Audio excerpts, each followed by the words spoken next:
Hello, thank you for tuning into the Natural Health Rising podcast.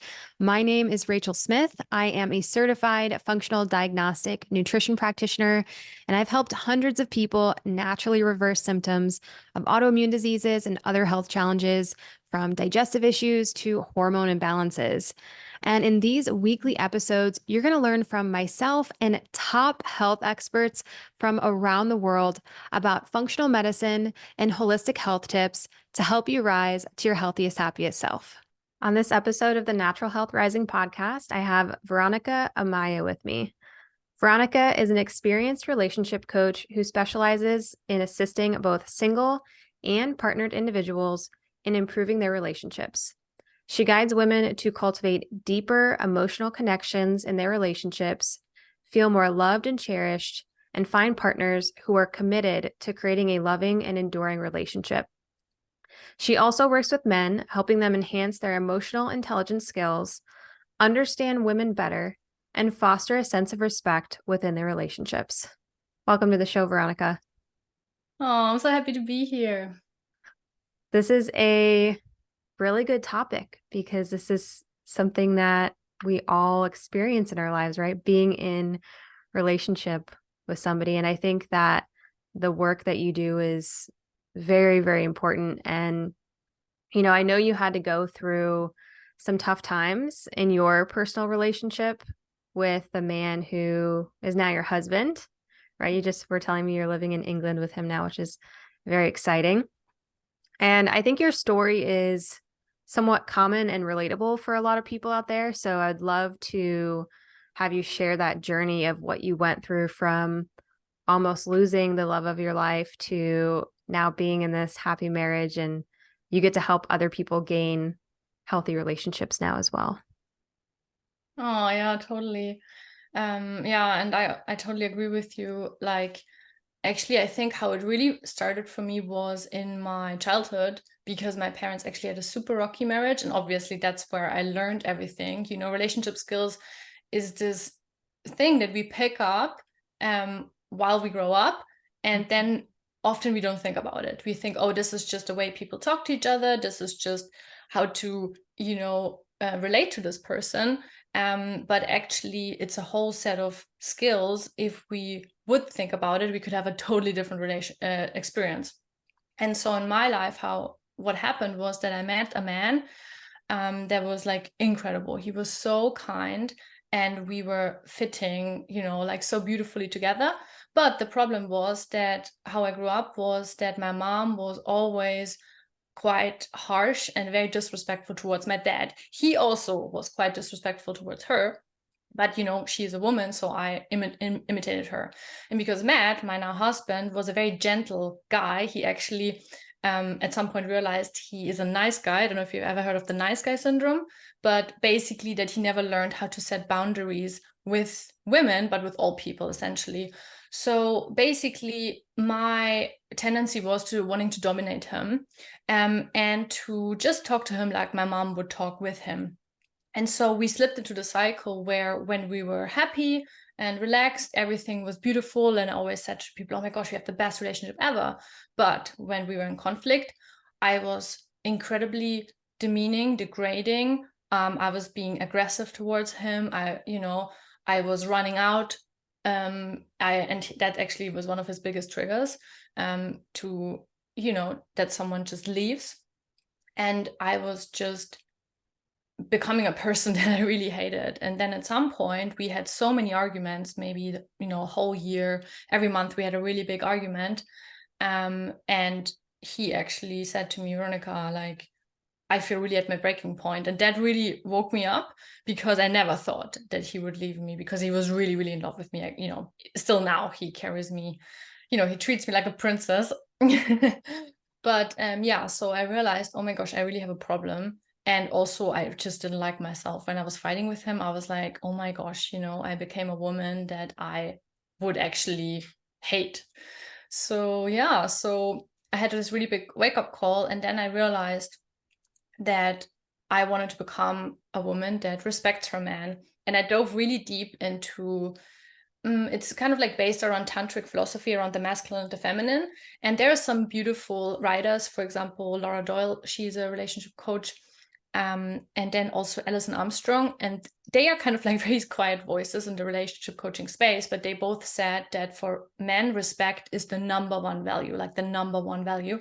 And they gave me some super helpful tools how to actually practically do that, you know? And yeah, it just changed my whole relationship. And to this day, you know, I have it that I sometimes can feel myself slipping into this pattern, but more faster and faster I'm able to catch myself. And yeah, it has just done wonders to my relationship. And yeah.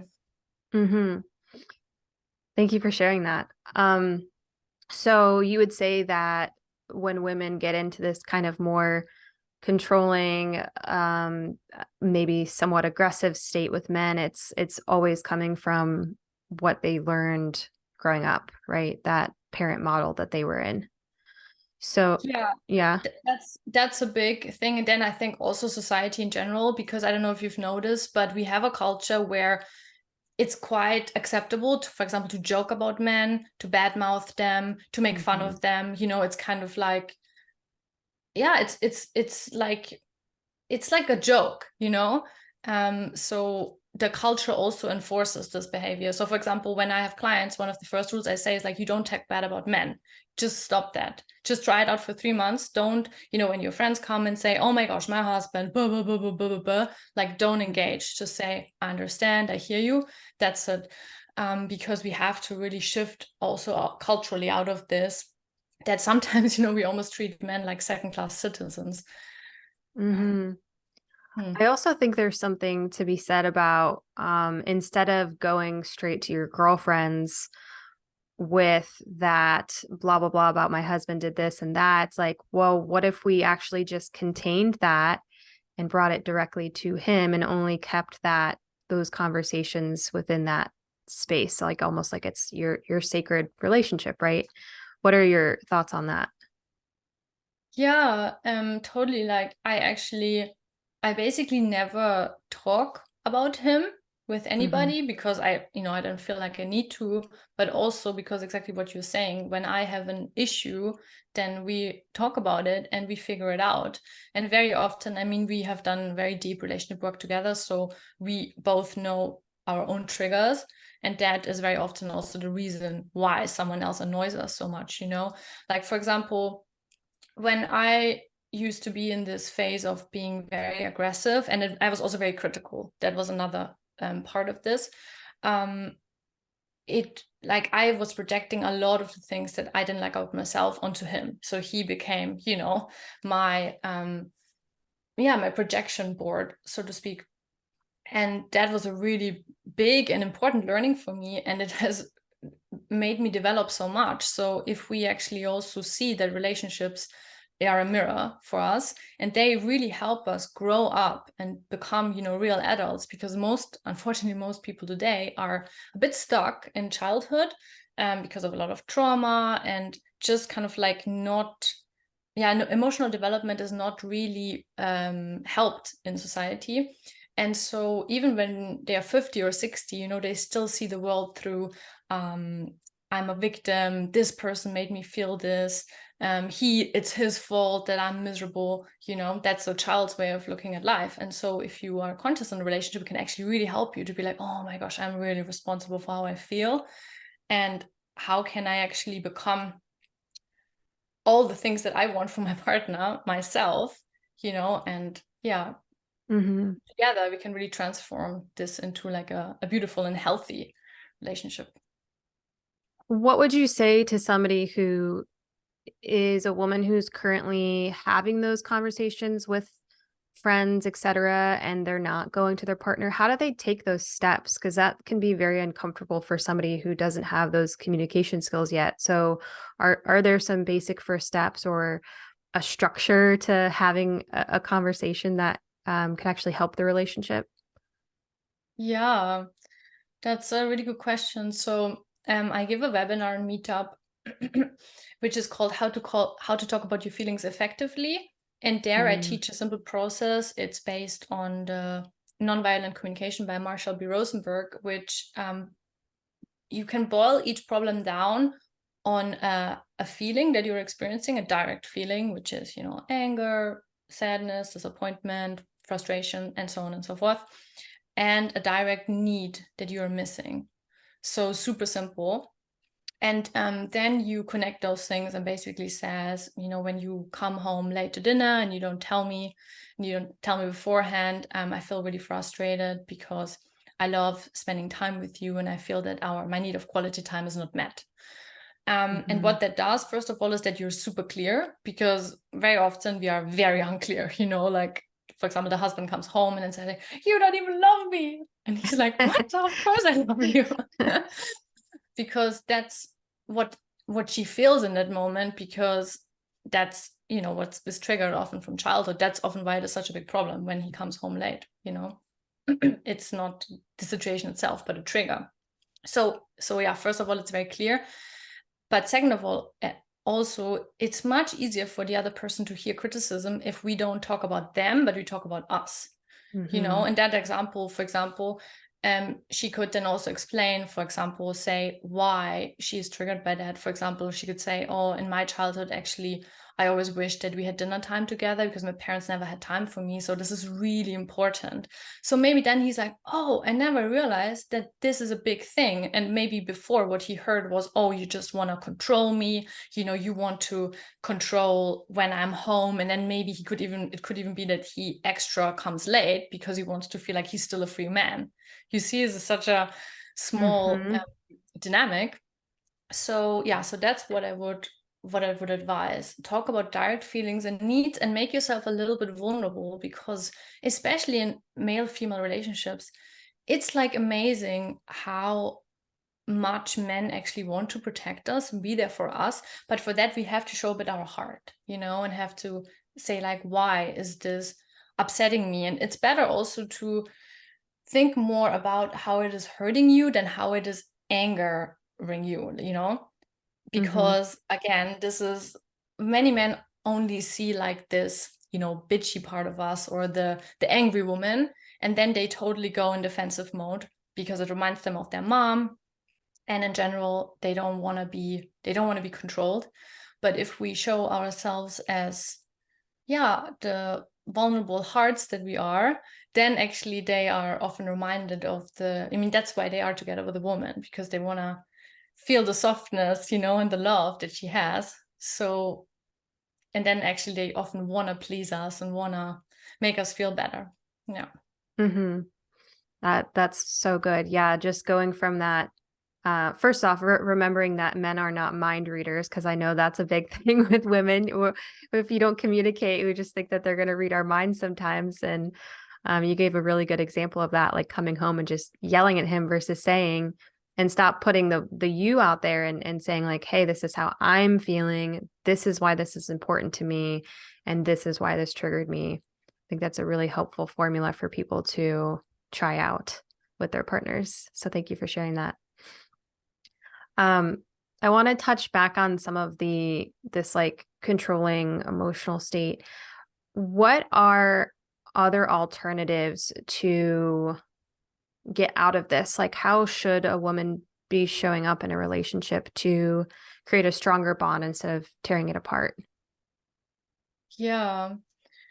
So I think that, let's talk about women. Of course, many men have this also, but when we specifically think about this situation, let's say it's usually a couple where both are highly educated, maybe have good jobs. It's kind of like this equal relationship, you know. Maybe the men are quite, you know, they love feminism, they want to support women. And so it's definitely a relationship where both partners feel really strongly that there's equality. So what I see now very often, this dynamic is there that women they don't even realize how controlling they actually are. You know, it often starts again when we are little. Maybe there's a lot of kind of like anxiety. And so, and maybe also the woman has never experienced a masculine container. So a man really holding her, you know, like should be the role of the father.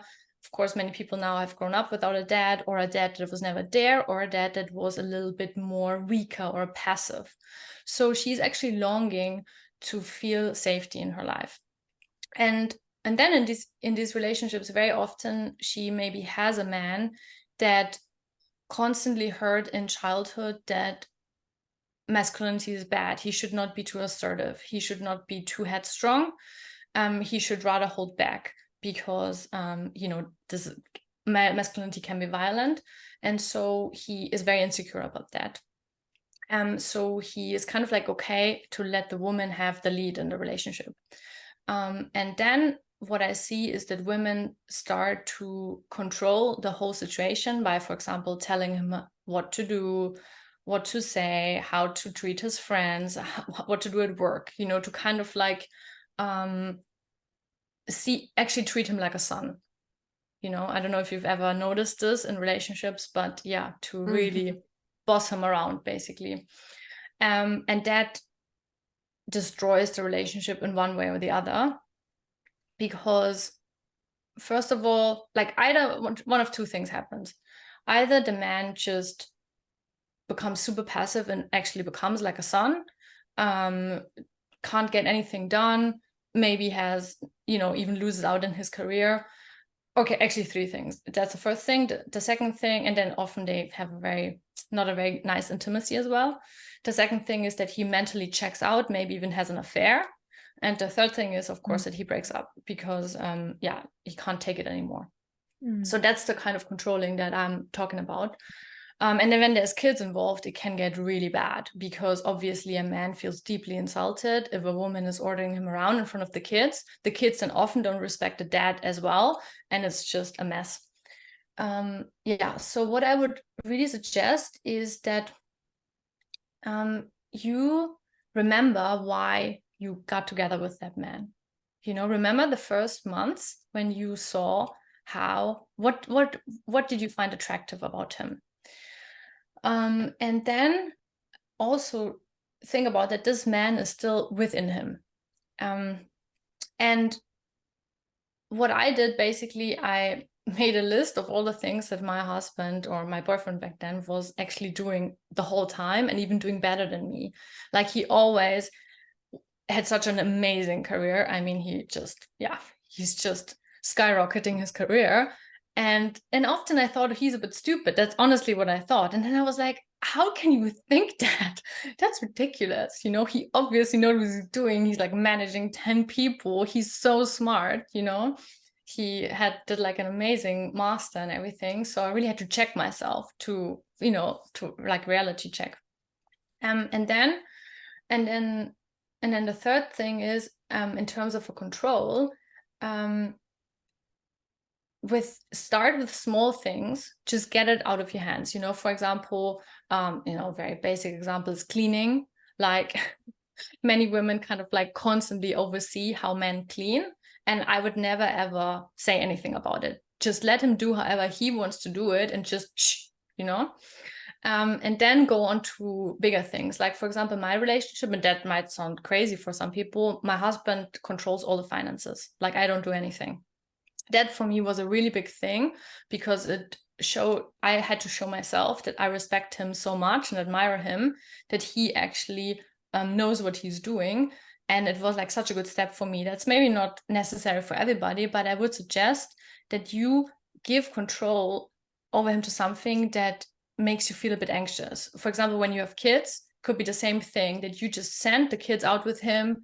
You don't check what they're doing. You just leave him. And then slowly but surely you will see that he's actually not incapable. He's not gonna mess up his life. He is a guy that you can actually trust, and you can realize that a life without control is much more relaxing. Much more relaxing.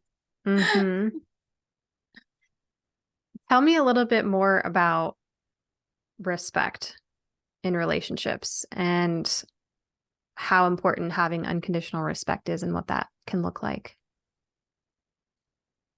Yeah, so I would say it's one of the most important ingredients, if not the most important ingredient.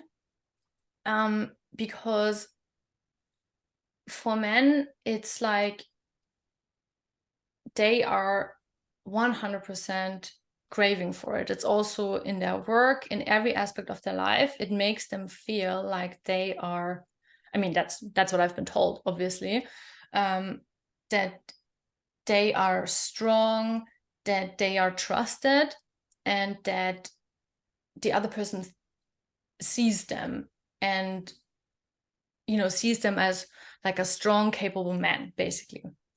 And I want to also say that, of course, it's the other way around as well, right? For women, respect is also very important. But for women, and it has to go a step further, not just respect, but deep love and cherishing, you know? So that's how I teach in relationship coaching. And what I mean with respect is in communication, obviously, very simply, to always keep a respectful tone of voice, even when you're fighting, to not interrupt him. That's a really, really, really big thing that women do a lot. And especially not when you're in company. So really let him speak his mind. Really like you would treat like a boss, you know, with the same grace, with the same respect. And also, like, very simply, to not make any jokes in front of his friends. Like, that's deeply, deeply demeaning. Like, very important to not do that, because you're just gonna belittle him and he's gonna build up resentment, and also it's just gonna chip away on his confidence. And then in terms of behavior, I would say very important is to not tell him what to do, you know? Like, of course, in a relationship, you're a team, right? So sometimes there's things that you would like to get done, but you can formulate it like a request. You could say, hey, darling, could you maybe after work, would it be possible that you pick up my car from the garage or something like that? But not formulated like orders. Yeah, and in terms of how he behaves, like Laura Doyle even suggests to never tell a man what to wear. This is one that we are still kind of like working on, because my husband loves my style advice. But basically what she means is just to show him that you trust 100% that he can make his own decisions, and, you know, he doesn't need your counsel, basically. Okay. What about the way that a woman could, I want to say maybe value a man, like kind of giving him words of praise, like, you know, really showing up and explaining like how much you value certain things he does in the relationship. Do you have anything on that and the importance of that? Yeah, totally. So when a relationship is quite at a rocky point, that's a really good first step to start turning it around by, for example, saying 3 things that you respect about him and 3 things that you're really grateful for, you know? And for example, often in long-term relationships, because you know how it is, that it becomes more like more like a company or something. For example, men love to hear, actually, when he is the breadwinner or when he is, you know, working for the family, that you tell him, I respect you so much because you work so hard for us, you know, or because all your life, like my dad, for example, all his life, he never had a break. He always worked as a teacher really hard. So my mom could, for example, say to him, wow, thank you so much that you do this. It's really incredible. And it will lift him up like incredibly, you know? And yeah, and very simply, like, if you want to do this as a regular practice, there's nothing better that you can do to just say this on a regular basis, all the things that you appreciate about him. And sometimes I just want to say that I really understand, because a lot of women are super resentful and are very bitter. And sometimes they say, oh, but I also do that. And that's totally clear, you know, it doesn't mean that that you don't deserve gratitude. But if we bring this in, you know, especially if we don't take each other for granted, because it is a big thing. Imagine someone works like 40 years of their life and gives all his money to his family. This is incredible. And the same for the woman, of course. But when one person starts to bring gratitude in, then very often the other one also hops on the train and starts to say, oh my gosh, thank you so much for cooking beautifully or working amazingly or being such a loving mother, right? It's like someone has to start this new culture of appreciation. And I think this is one of the most beautiful things when you see that suddenly, because everyone loves that, and needs that so much to hear that, how much the other person actually sees that they are doing so much for the couple or for the family. Mm-hmm. Yeah, a book that I read that really helps me with a lot of these concepts is called The Queen's Code. Have you read that? Yes. Okay. Great. Yeah. I really enjoyed that book. I love the way it's written. It's like written as a story, but with all of these tangible tips and like ways to really reframe looking at relationships and looking at men. But let's talk about men though. Like they're not perfect. So what are some things that you see that a man is doing in a relationship? And yeah, let's just start there. Like what are some of the most common things that you see? Yes. No, men are definitely not perfect. We all need to learn. Yeah. So I think that most men don't understand how deeply women crave love. It's like, because as I said, they crave respect. They totally underestimate how actually vulnerable women are. And usually it's often hard to see it because we have a lot of armor around us. But what I would, and what I actually do with my male clients, is to show them like the softness, to connect with the softness of the feminine. And for many men, it's very hard to do that because many men actually are super afraid of women, because they have been hurt a lot by emotional manipulation, Mm, and also of course women have a lot of power, like men just love our beauty and our grace. So we can hurt them like in so many ways, and often men don't show that. So basically, men are afraid to love women very deeply because they also want to protect themselves. The same actually as women do when they disrespect men. They also just want to protect themselves. So the first thing I do with men is to help them become okay with the anger of a woman, so that they are not so afraid anymore of her, so that they can really stand firmly in their in themselves, and then not revert to the wounded inner child when they are around a woman. And then the second thing is to realize that very often when she is super angry and criticizing you, she just wants to be loved. So I basically teach them to start, for example, coming closer and holding her hand and saying, hey, darling, are you all right? What's actually going on? And then to look deeply in the eyes. And best is also to give like a deep hug, so that she can basically melt into softness and be like, oh yeah, actually, I just had a horrible day. I feel so, I just want a hug. Can we just cuddle on the couch? You know? mhm. So that's a skill for men, is to break through and realize that the criticism is, just her way of expressing that she's just really overwhelmed and stressed.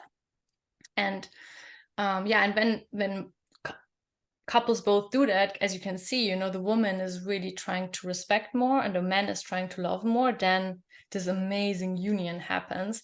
And that's possible between men and women, where the woman is super soft and receptive and open-hearted, and the man is really strong and is showing up even when she's crazy. He's there. And he also usually is really, it's amazing. Just recently I thought about this, how when a woman is really soft, it can actually really help a man's career as well, because he's super motivated to like earn lots of money. It's really interesting. Yeah. Mm. Mm. When you say soft, are you speaking of when a woman is resting into this like feminine Mm. side? Yes, exactly. Not Okay. that as a woman you always have to be kind of like passive. That's not what I mean, but feminine, soft. Because even as I just said, when we are having crazy emotions, we can still be like open-hearted and share, like, oh, I'm feeling super intense right now, and stay in this. Yeah, that's the softness I talk about. Okay. Yeah, elaborate more on this concept, because I feel like this is becoming like a very big topic on social media and all over the place about masculine and feminine, and there's many different viewpoints on what femininity means and how that shows up in a relationship. So yeah, speak more on what that actually looks like for a woman to be more in her feminine state. Yeah. So feminine and masculine is really like yin and yang. We live in a polarized world. Everything has an opposite. So that's very simply what masculine and feminine is. It's just the opposite of each other. And I believe that most men chose, to be on this earth, to be more in their masculine, and most women to be on the feminine. And of course, there's all kinds of expressions, but I work mostly with these classical couples. And the thing is that most women, and also most men, but let's talk about the feminine, have not really learned what does it mean even to be a woman or to be feminine.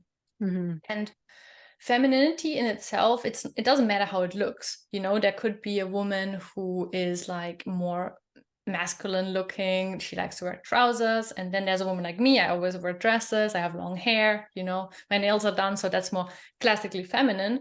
But we could both be very feminine by the way we are energetically. So the feminine energy basically means that it's more fluid, more could be emotional, but more in touch with emotions, receptive, soft, being in the body as well, feeling, the way I am with you. I try to really feel you, be with you, let you lead a little bit, right? So that's the feminine actually as the interviewee. Yeah, so that's what femininity is, and to be connected with that is so powerful, because often you don't even realize how, because our society trains us to be more in a masculine, to be more rational, focused, goal driven, like, okay, I'm here now, I do this interview, like that sort of like energy. Yeah. Yes, and for most women it's very exhausting to be like this all the time. Mm-hmm. So what I teach my clients actually is to be so conscious that you can choose, like, for example, because sometimes obviously masculine energy is very good, if we want to like slay at work, or if we want to convince someone, or if we want to get something done, or if we are in a leadership position, it's really, yeah, it's amazing. But in a relationship, very often it actually feels really good for a woman to be more of this pole that is receptive, because then also what happens is that the man usually becomes really assertive and like strong. And that's actually a really nice feeling for most women when they actually take charge and like lead the way, and it's also very good for the attraction between a couple, especially Mm-hmm. also in long-term relationships. It can really bring the spark back when we play with this polarity, so to speak. Mm-hmm.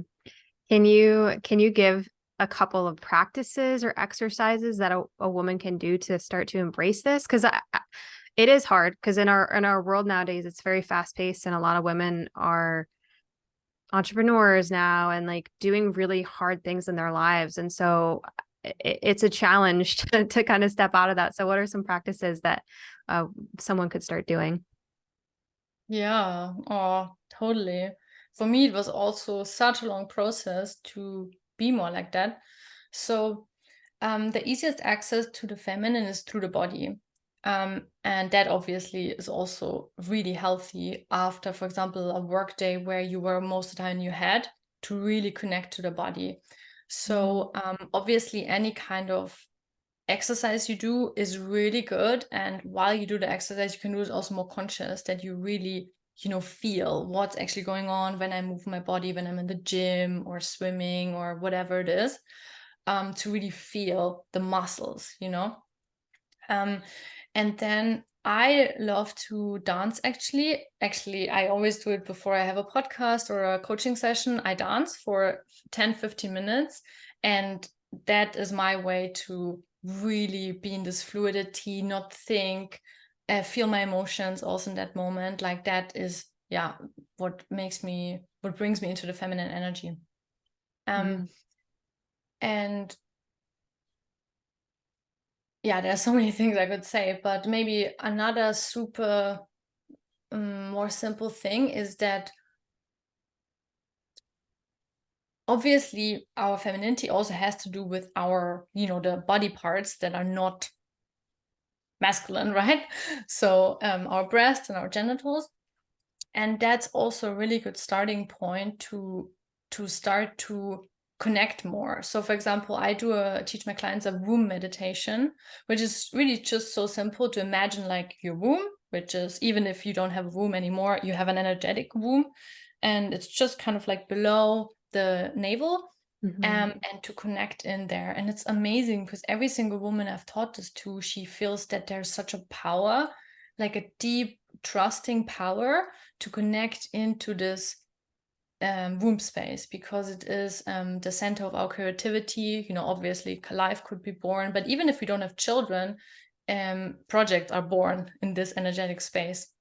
So it's also so beautiful to to connect there, and to remind yourself also how you are different than men.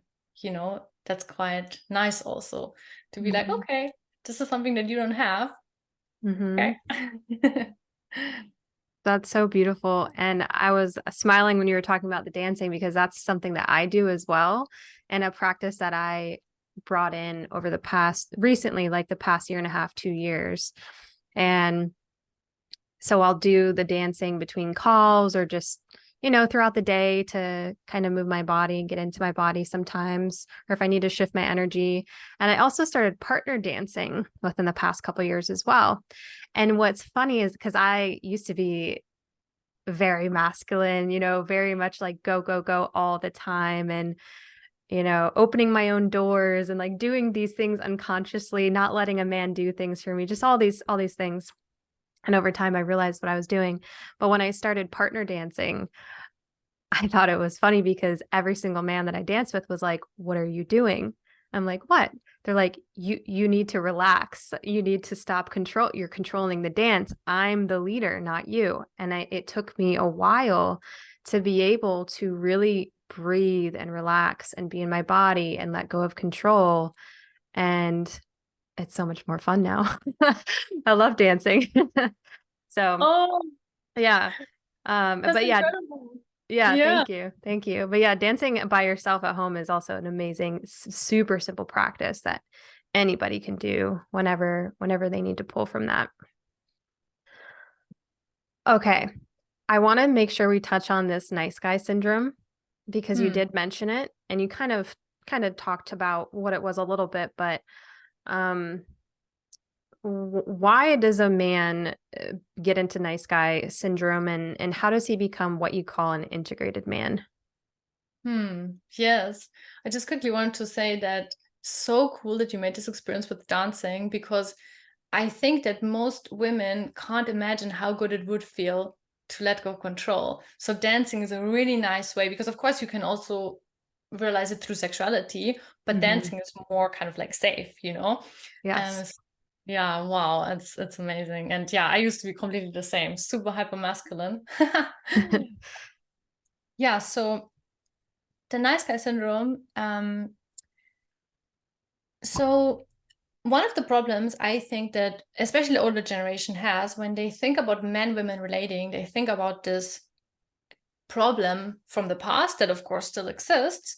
That is that there is a man who is quite emotionally unavailable, potentially violent, power driven, really wants to be the boss in the relationship. So that was, I think, our grandparents' generation was obviously still a big problem, and still is. in some parts of the society. But now, so they kind of like have this image that in a relationship, the man is the perpetrator and the woman is like the victim. And as I said, I'm not saying that doesn't exist, definitely. And yeah, but also lots have shifted, which is amazing.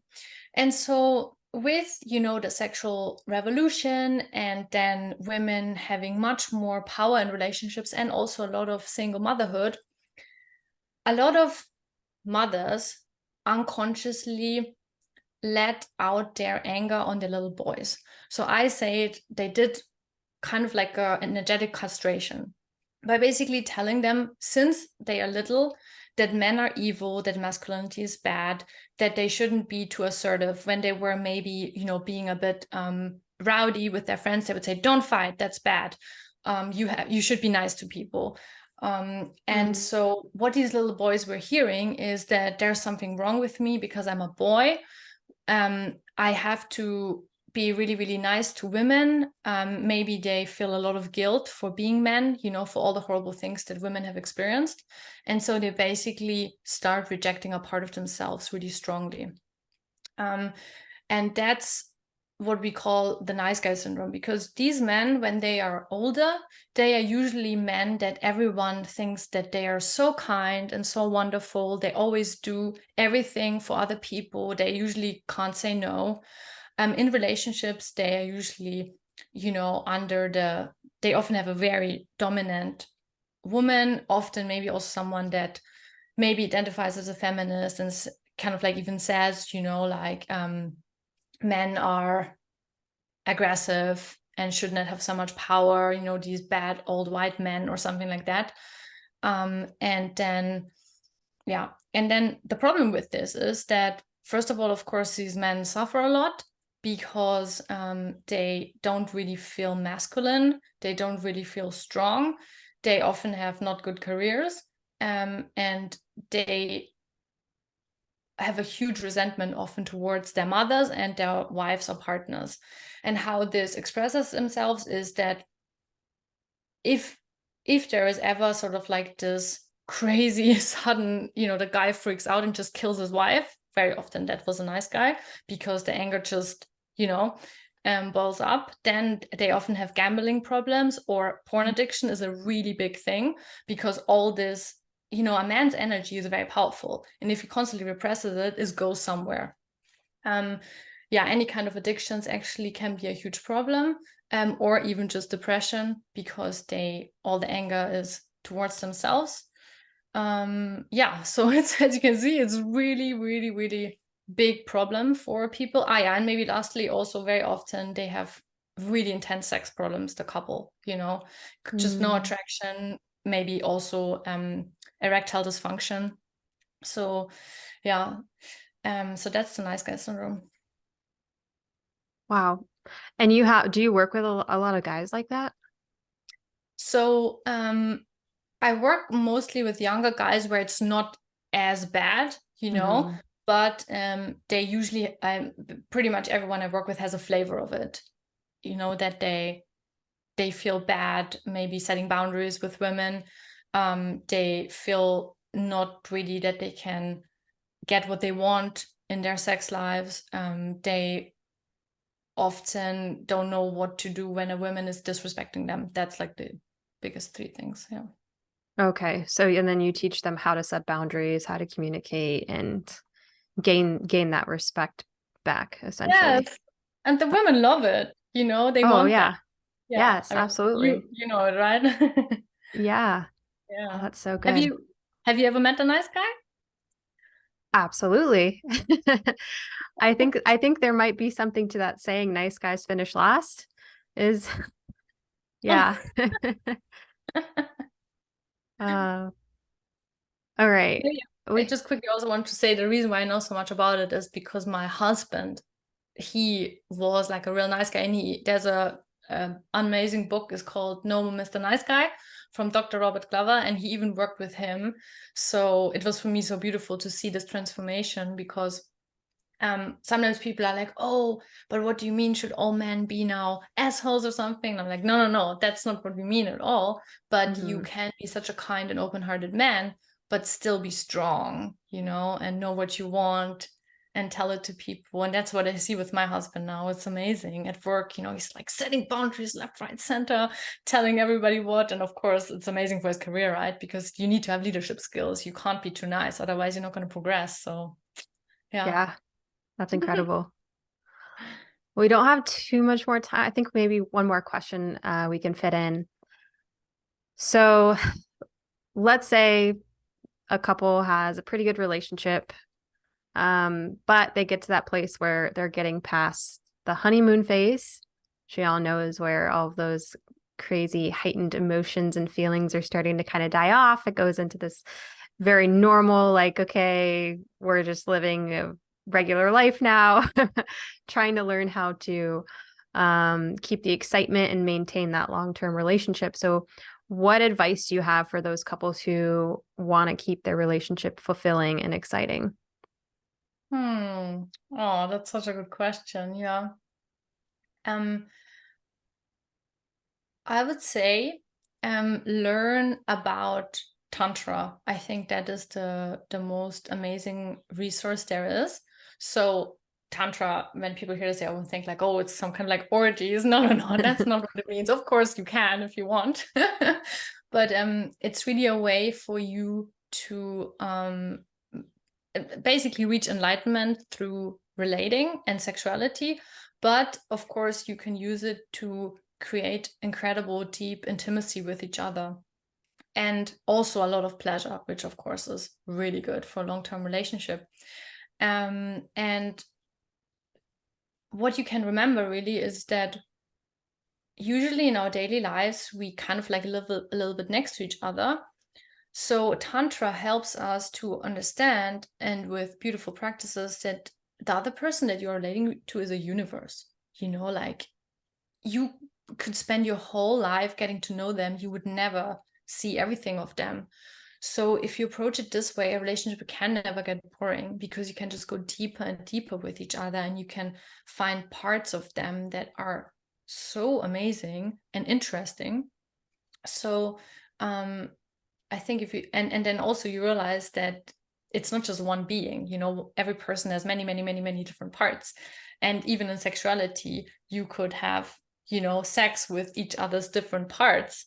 And you can just play like this with different energies, and it just becomes very playful and amazing to be with each other in this way. So yeah. Okay. I think you've probably piqued a lot of people's interest on that. Everyone's probably going to go Google how to learn Tantra after this podcast. Are you open to doing a speed round of questions? Sure. Okay. You actually mentioned, I think, one or two books already, but what are a couple impactful books that you've read? Yeah, I would say what you said, The Queen's Code, is absolutely amazing. I give it to everyone that I know. It's so cool. And then also another great book is Getting the Love You Want. I forgot now who's the author, but it's about imagotherapy. And it's great because for people who don't know about trauma, it explains very well why we choose the partners we do, and why it's so important to really understand your partner's history, basically, so that you can relate, more lovingly. I'll have to read that one. If you were on a deserted island, what three things would you bring with you? Is also people or just things? It could be a person, it could be a thing, an item. Okay. Just three. Definitely met my husband, because he's my best friend in the world. I love him.